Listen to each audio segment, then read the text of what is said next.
Alright, God bless you. I'm Femi and I'm welcoming you to another wonderful episode of our 30 days teaching on the prophetic ministry. I'm excited and I believe you have been blessed so far. We'll be considering a very wonderful thing again today: the seer and the prophet. The seer and the prophet. Is the seer also a prophet? Is a prophet also a seer? I'll be attempting again in this series to answer where a seer is and where a prophet is. We see the word the seer being used in 1 Samuel chapter 9 and verse 9.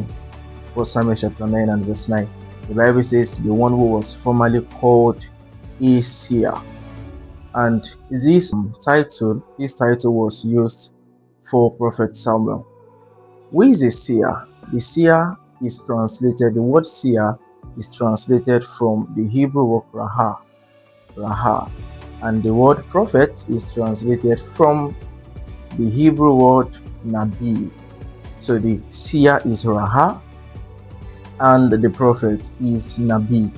You see in some churches they have those they call the seers, and you see some churches they have those they call the prophets. They don't mix them together. They are two different people. They call them alori and they call them Arion. So they see that there are certain persons God reveals details to them, communicates to them basically by what they see. The ministry of the seer functions basically by sight. The ministry of the seer is characterized by sight. So how you identify a seer is that he sees more often. How you identify a seer is that God communicates largely and solely to him by means of sight. There are different ways by which God speaks to the prophet. Now, the seer necessarily does not need to be a prophet. Not all seers are prophets. You can be a pastor, you can be a believer, you can function in other fivefold ministry, and you are just a seer. God just gives you that special ability to be able to receive instructions by what you see. You see some persons, they have the gift of dreams. They dream so much. You see some persons, they have the gift of open visions.